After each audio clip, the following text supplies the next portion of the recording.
Rosen from WCCO TV, and it's my pleasure to introduce my good friend Ron Henderson, the Fitness King, presenting Motivation, one word to help change your life.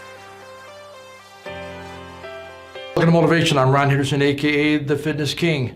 On today's show, I have the pleasure of actually interviewing, that's right, a hypnotist, Mr. Josh Peters. Welcome to Motivation. How are you? Thanks, Ron. I'm doing great. Excited about today's show. I've never actually met anybody that was a hypnotist, okay? And I really brought you on because I wanted to really find out about your craft and what got you into it and how does that work? Because you think of Swengali and all these things, sure. Okay? Before we go into that though, Josh, can you tell my audience, and I always do this with almost every guest, Sure. just one thing about Josh that most people don't know? I eat fire. You what? Eat fire. You eat fire. How do you do that? You take a flaming torch and you tilt your head back and you put the torch in your mouth. Really? What got you started doing that? I just liked to do things to push me past my fears. Okay. And that was a big fear. I've also learned to do other types of kind of crazy stunts, but all of them are about pushing past fears and, and becoming the best version of yourself. That's why I eventually liked hypnosis as well. And how, let me ask you this question. I have to ask you about the fire thing. How do you not burn your tongue? So sometimes I do burn my tongue. What's the trick? So there's no trick to eating fire. Really? The key is we have saliva in our mouth. The second key is that heat rises. Right. So you tilt your head back, you put the torch in your mouth, and as long as you pull it out before the saliva evaporates, you're going to be fine. And you don't breathe in. Okay. Breathing in is a big no-no. Okay, I bet your mother had a time growing up with you, huh? So what age did you start doing that? I started doing that about 10, 12 years ago, somewhere around there. Right, and what got you interested in it? Well, I started working with raising money for my kids' school. Okay. And one of the things that we did was a group of us were doing murder mystery dinner theaters, and we did a medicine show, like an old style medicine show, and part of that was to have a sideshow act. Yeah. I didn't know anybody else that could eat fire, so I learned to do it myself and to do this show. So where do you learn that? I'm curious. Don't tell anyone, Ron, but I learned from a video. Okay. Now, you shouldn't learn from a video. You should actually learn from somebody who knows what they're doing. Okay. So once I realized this is something that I wanted to keep exploring, I found myself a mentor and I worked with him. He was out in Pennsylvania. Interesting, interesting. Maybe that's something I could add to when I'm doing my motivational speaking, something new. When I tell people all the time, because people talk about retiring, I said, I hate the word retire, I use the word refire, and I could do that and I could just shoot the flames out of my mouth. You could. See, maybe they'd like that. Yeah, you might have to get a little bit different kind of insurance than you have right now. Oh yeah, lots of insurance. So tell us, what, for a person that, my viewing audience that may not know, what is hypnotism? Sure. First of all. So hypnosis is a way to speak with the subconscious self, and the subconscious is the part of us that's responsible for the habits, behaviors, and the beliefs that we really don't think about very often. Right. You can kind of think about our minds as made of two parts, the conscious mind and the subconscious mind. Conscious mind is logic, thinking, 10%. Right. And subconscious is those habits, behaviors, and thoughts, about 90%. Okay. What got you interested in being involved in this? And I mean, this is what you do for a living. It is, yes. But what drew you? Just one little history. What drew you to this? You don't meet a lot of people that are in your field, first of all. No, well, I've had quite a transformational experiences in my life. Give me an example. Well, really, it started when I was 4 years old. Okay. When I was 4, I'm sitting on a hospital bed, a gurney. I'm about to have an operation. At 4, and you remember this? Yep, I remember this. I don't remember from 8 before. Isn't that Some amazing? though the really powerful memories Right. are some of those ones that they're there, they're stuck with us. So I'm having this operation. I don't know what's wrong with me, but I know I'm having an operation, whatever that means. I'm calling for my mom because I'm scared. Yep. She's not there. But there are 2 doctors there. Yes. They're laughing, and I think they're laughing at me. They take a gas mask and they put it on my face, and I go unconscious. I don't know what is going on. My subconscious has to make sense out of that, and this is how the subconscious works. Something happens, it has to make sense for you. So the most sense that it can come out of that situation for me is that I don't matter. And so I start to live that way, where I don't matter. I become a naughty kid. I start playing with fire. I lie. And I start putting myself in situations to prove that I don't matter. So I'm bullied and things like that. And eventually I become a punk rocker because nothing matters if you're a punk rocker. Right? Now I'm 19 and I have a wife and a 2-month-old child. At 19? At 19. Did you have a punk hair still going on? I was still a punk rocker. Purple hair and all that? Yeah, exactly. And I'm at a record shop, because that's what punk rockers do, hang out at record shops. I really looked up to the owner of this record shop. And down in the valley? It was actually, some of your viewers may know it, it was actually a a turntable supply place. Jerry Raskin's Needle Doctors was actually the place we're at. We were talking to Jerry, and I looked up to him a lot. He said to me, you have this beautiful wife and this beautiful child. You must be on top of the world. But I wasn't on top of the world. Once again, I was freaking out because I didn't know how to be a husband or a father. Life wasn't working out the way I was expecting it to. But he told me I must be on top of the world, and I don't matter, so therefore I must be responsible for them. So I put everything into being responsible for them. And go through more years of my life until I'm now 33, and I have 5 kids. Wow. And I'm awakened myself out of a rage where I've just destroyed a wicker basket. I totally destroyed it.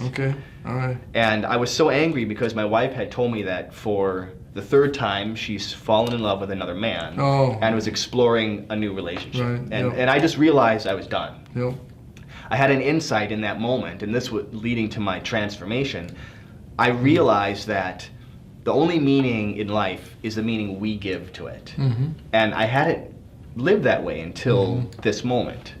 So I start transforming my life. I quit smoking, I get divorced, I get a job close to my kids, and it all leads me ultimately to moving to the Twin Cities and rediscovering hypnosis, which when I thought about it, becoming a hypnotist and helping other people transform their lives, solving their issues in a quicker way than it took for me, was the most empowering way I could think of to live my life, and so I went all in. And you said rediscovered.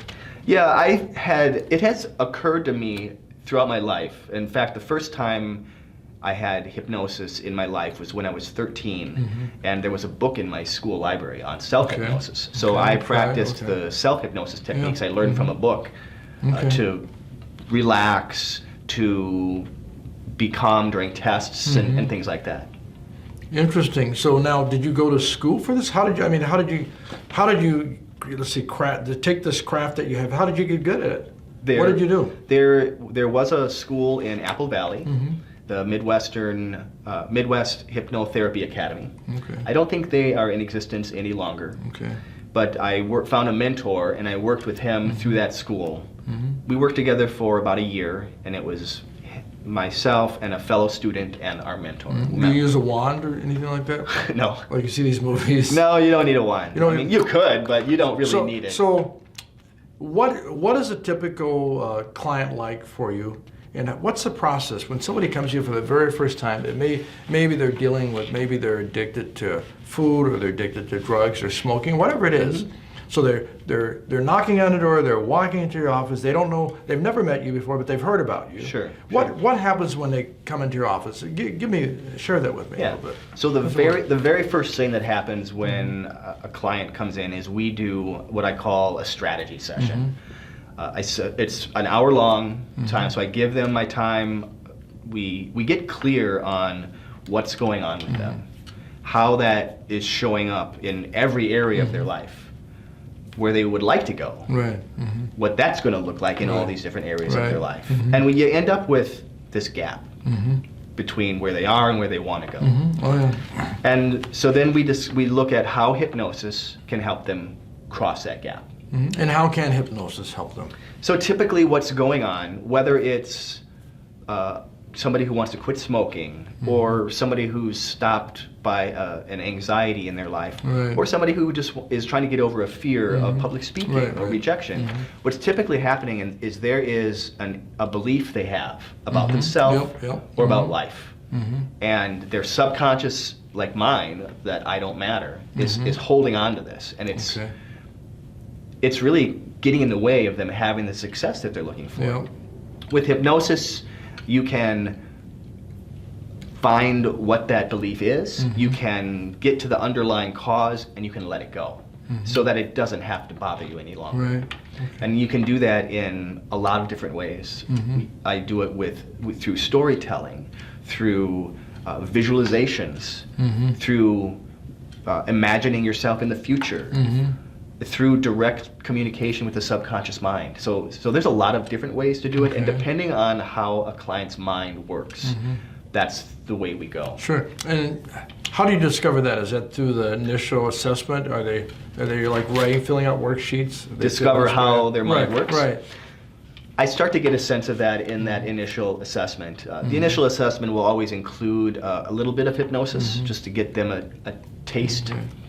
But we then begin a series of sessions, usually around 6 sessions, where we progressively go into a deeper state, and we not only let go of that stuff, but we build for the future. So for me, I would much rather build to the positive, right?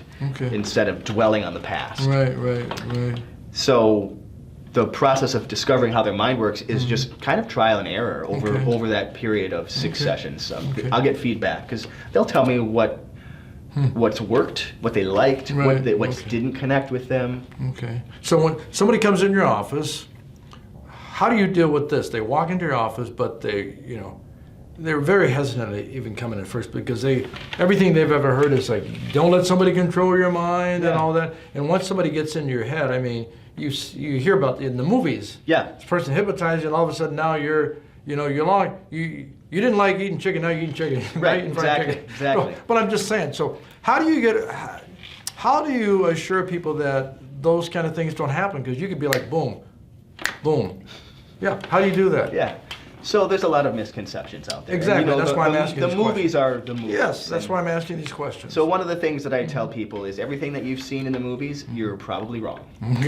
And the reality is, talking about control, and a lot of people are worried that they're going to give up control. I'm going to take control. The truth is, when that anxiety is stopping you from getting what you want in your life, or that addiction is controlling you, who's the one in control? What I do is I give you back control, and we work together as a team. So the state of hypnosis doesn't mean that you're unconscious and not aware of what's happening. It's a very active state. It's kind of like daydreaming, or that state of mind maybe where you're just waking up. So kind of between awake and awareness. Or maybe like when you're driving and you're kind of lost in thought. Or you realize you fell asleep at the wheel. That happens to me. That happens to me. I'm driving also. Yeah, that's a scary moment. Yeah, that'll kick your. It is. So has hypnosis evolved over the last 10 years compared to what it used to be like? What would you say is different in it as well? That's really interesting. It's evolved, over hundreds of years, really. And we continue to... compared to what it was like 10 years or 20 years ago. There's a lot more... scientific evidence about it? Or there is a lot of... we're really learning a lot about the brain. Right. And there's a lot to neuroscience that we are learning more and more how most the advanced brain... computer in the world. Exactly. Yeah, and the brain can rewire, reconnect, remake itself. There was... about 20 years ago, there was this kind of not resurgence, but there was a lot of regression work done with psychiatrists looking to uncover past traumas in people's lives. And so one of the things that happened was they inadvertently gave people fake memories. Okay. So one thing that we have to know as hypnotists is we have to be really careful when we're doing that type of work, because the memory is malleable. And when we remember something, we actually don't remember the actual event. We remember the last time we remembered it. Okay. So it can shift and change really easily. So one of the things that's happened in the past 20 years is there's been a lot less reliance on that regression type of work, and more kind of how I told you about building towards the future. So it's more about positivity and just really building this basic where you're at right now. Let's move forward. Let's move forward. Backward, Exactly. Exactly. Right. Let me ask you this, Josh. I have an issue, and the issue is, and I'm pretty good at it if I bet somebody. I would like to hardly ever have a mocha again, as an example. Have a mocha? Sure. So something like that. See, I'm getting some free work here, Don. Something like that. Yeah. How would you help with something like that? I would rather not go buy a mocha. So what I usually do is I'll say, hey, if I have a mocha more than once a week, I'll pay you $200 because I'm good at my word. Yeah. So then I honor that. But what else would be good to do? That's a great way to do it. From a hypnosis standpoint, what else could you? What would you do if I was in your office and I was there for that reason? What would you do? So what does it feel like when you have a mocha? It's like vacation. A mocha and a book to me is like being on vacation. So that's why it's so hard for you to let go of that habit, because it gives you an emotional need. Right. So what we would do is... But it's a different kind of emotional need because I'm happy every day. I don't have bad days. So, sure. It's different. But there's part of you that it's a way for you to escape. Just like reading a book is a way for you to escape. So this is why people have a hard time letting go of smoking too, because for a lot of people, it's their way to escape. Right. So what I would do is I would work with you to give yourself a different trigger, so to say, to make you feel that same feeling. But I like sipping on when I'm reading. I think it's actually, it's like, and I get it super hot, so I can take my time sipping on it. Yeah. And I never think about the caffeine at all. I've purchased a mocha and coffee in my life probably no more than 20 times ever for caffeine. I purchase it because I like the taste of it, and I like it nice and hot when I'm studying my languages and stuff. Have you ever thought of a decaf? Didn't like the way it tastes. It was like too bitter.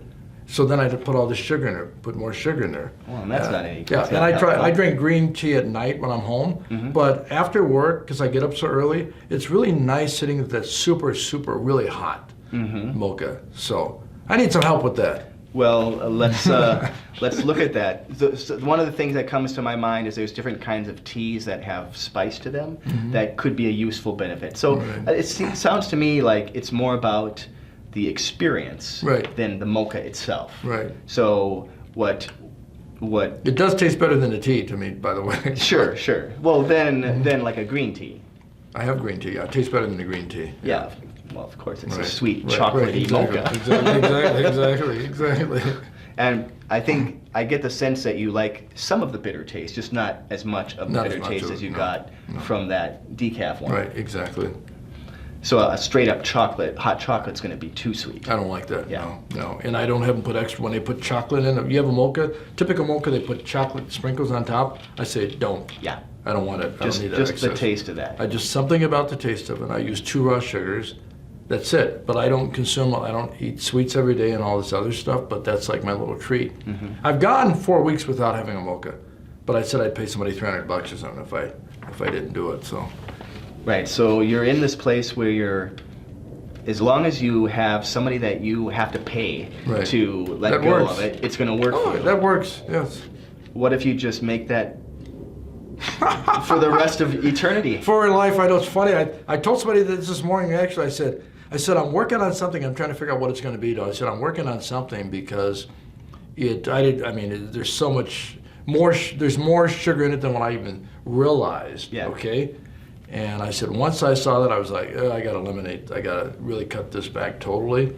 But again, like I said, I'm not stopping at the store drinking pop. I'm not having all that junk that people do. I'm not eating donuts and all that stuff. I treat myself once in a while with some cookies for a treat. So you're having a really hard time convincing yourself that Right, exactly. It's important to actually do this because you really, it's kind of like your one vice. Oh, yeah, yeah. Right? Now, if the doctor said straight out, hey, blah, blah, blah, you're killing yourself off this, okay, it's done. I used to smoke. Yeah. When I was a kid, they said smoking is hazardous to your health. When I smoked before, it wasn't. They said it may be. I was done within 2 weeks. I was 19, I was done within, I was smoking 2 packs a day, I was done. Yeah. Just like that. So what you're bringing up is a really great demonstration of someone who's not particularly motivated. Right. So that's one of the things that happens in the strategy session is I talk with somebody like this and I find out if they're truly ready to make a change or not. So to me, it sounds like you might not be really ready to make a change. Yeah, but this is motivation, come on. Folks, see, motivation is about being real. So I'm actually sharing here with Josh Peters. He's a hypnotherapist. Yep. Yeah. And he basically what he does is he helps people get over that next level. And so I was asking him actually about how to deal with the fact that sometimes I want to drink less smoke. Because I've improved. I'm a lot better than what I used to be because I used to have it in the morning too and all that stuff. And I said, that's my only vice, and other people have vice. I was rationalizing it. But then I got to the point now where I don't have them really in the morning, so that's good. So what would you rather do? I'd rather have the milk in the morning. Isn't that bad, folks? I appreciate that you're being real though, right? I'm always real. Yeah. So when I work with somebody with hypnosis, what we do is I find out what is the thing that they're ready to let go of, what they would rather do instead, and then use hypnosis to help them imagine themselves in that situation, feeling great about this new choice that they're making. So does that kind of make sense to you? Yeah, it does. It does. It does. So how can people get a hold of you? My website is integratedhypnosis.com, and you can go on there, and from right there, there's a ton of information. There's some videos, a lot of testimonials, and there's a link at the top right, free session. So from there, you can book either an in-office or I do Zoom video calls for that free consultation as well. Okay, what does integrated mean?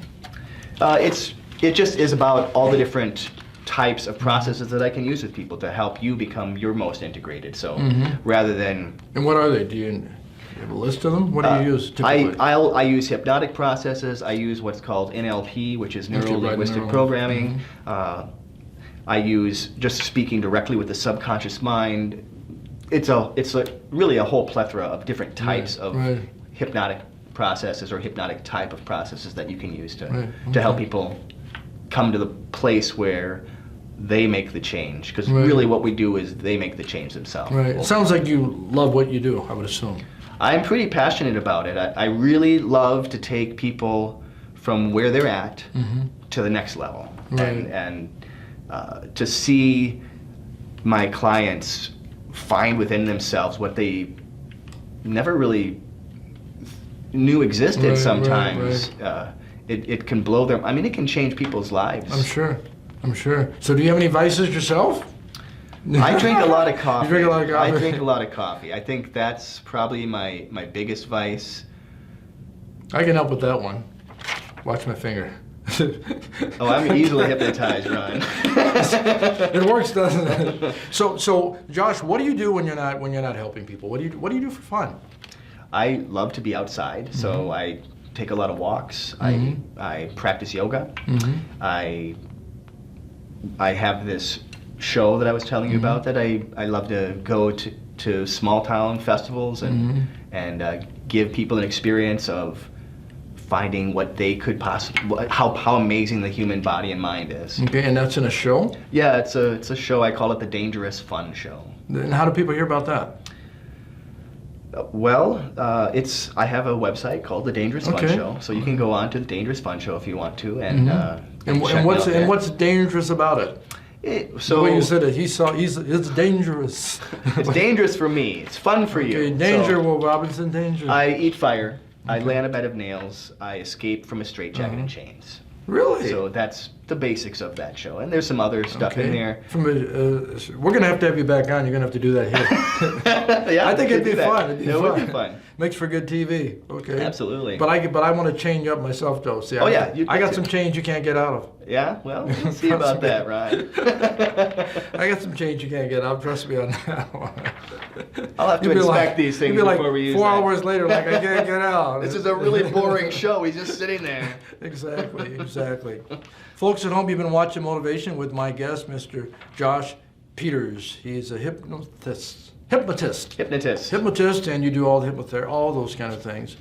Helping people change, working on your mind, which helps to change your body. Absolutely. Right. So again, give them your number one more time. My website is integratedhypnosis.com, or you can also access it on twincitieshypnotist.com if that's easier to remember. You can also call me, 612-504-9766 is my number, and my email is josh@integratedhypnosis.com. Yeah. Gang, stay fit, and all that you do, remember this. Watch the finger. Hypnotist, and you do all the hypnotherapy, all those kind of things. Helping people change, working on your mind, which helps to change your body. Absolutely. Right. So again, give them your number one more time. My website is integratedhypnosis.com, or you can also access it on twincitieshypnotist.com if that's easier to remember.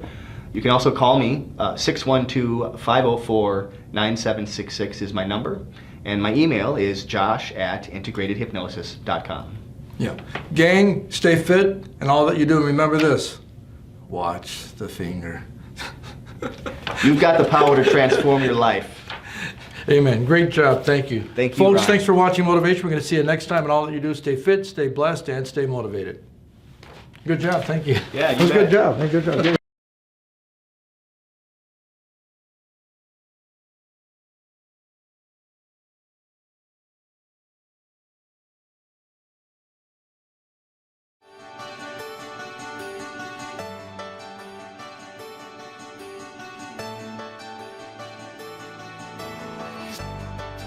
The things that I talk about, I live every single day of my life. I don't believe in bad days. All of that stuff goes with it. I haven't had a bad day in probably 30 years.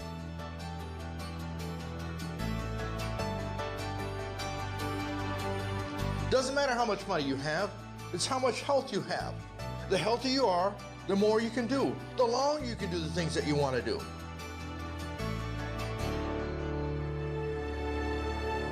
You say you can't do it? You say you're too old? I say you can. You are never too old to improve the quality of your life. You come home not walking in the house like this. Hello, honey. Hello. How's the day? Well, I don't know. I'm just trying to get along, because you don't have any energy. But when you take care of yourself, you walk in the house with that energy. Lucy, I'm home.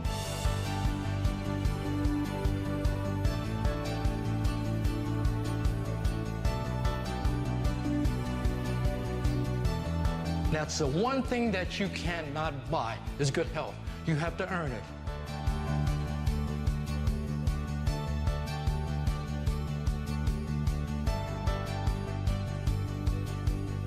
To book Ron Henderson for your next event, call 612-386-8178 or send an email to ron@fitnessking.com. That's ron@fitnessking.com.